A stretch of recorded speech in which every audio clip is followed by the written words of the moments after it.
सोचिए जब किसी बेटी के सपनों को सिर्फ उसके जज्बे से नहीं बल्कि सिस्टम के सहारे भी उड़ान मिले। जब सरकारी दफ्तरों में फैसले लेते वक्त महिलाओं की आवाज और मजबूत हो और जब सत्ता, समाज और सिस्टम तीनों मिलकर कहें अब बराबरी सिर्फ नारा नहीं हक है।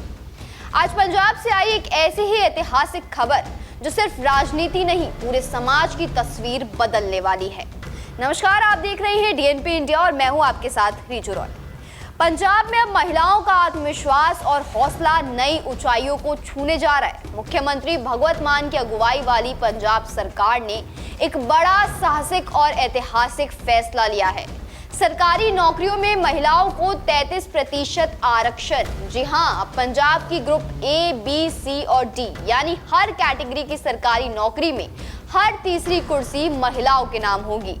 ये फैसला सिर्फ कागजों तक सीमित नहीं है, ये उस सोच की जीत है जो मानती है कि महिलाएं सिर्फ घर नहीं संभालती, देश भी संभाल सकती है।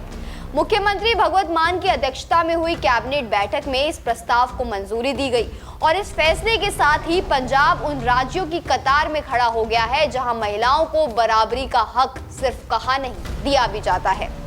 Social security, women and child development मंत्री डॉक्टर बलजीत कौर ने इस फैसले को महिलाओं के लिए मील का पत्थर बताया। उनका साफ कहना है कि आरक्षण केवल नौकरी देने तक सीमित नहीं रहेगा बल्कि प्रशासन और निर्णय लेने वाली भूमिकाओं में महिलाओं की भागीदारी को भी सुनिश्चित किया जाएगा।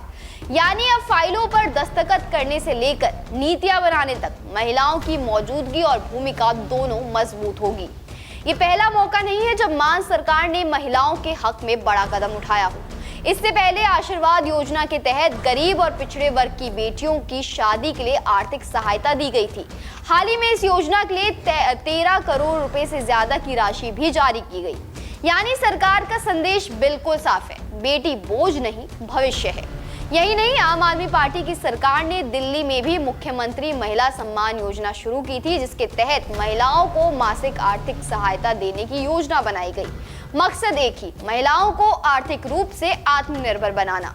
अब जरा आंकड़ों पर नजर डालते हैं क्योंकि सच्चाई अक्सर आंकड़ों में छुपी होती है। सरकारी आंकड़े बताते हैं कि पंजाब में महिलाओं की कार्यबल में भागीदारी वर्ष 2020 से 21 में 21.1% थी, जो 2022 से 23 में बढ़कर 25.2% हो गई है। हालांकि ये सुधार है, लेकिन अगर राष्ट्रीय औसत देखें तो वो करीब 36% है। यानी पंजाब को अभी लंबा सफर तय करना है और ऐसे में ये 33% आरक्षण नीति इस असमानता को कम करने की दिशा में एक मजबूत कदम मानी जा रही है। एक्सपर्ट्स का मानना है कि जब महिलाएं आर्थिक रूप से सशक्त होंगी तो सिर्फ उनका घर नहीं पूरा समाज आगे बढ़ता है। नौकरी का मतलब सिर्फ तनख्वाह नहीं होता, ये पहचान होती है, आत्मसम्मान होता है और फैसलों में हिस्सेदारी होती है। मान सरकार का ये फैसला सिर्फ रोजगार नीति नहीं बल्कि सामाजिक बराबरी और लैंगिक न्याय का ऐलान है। इसका असर पंजाब के प्रशासन में भी दिखेगा और समाज की सोच में भी, जहां बेटियां अब मौका मिलेगा या नहीं पूछेंगी बल्कि कहेंगी मौका हमारा हक है।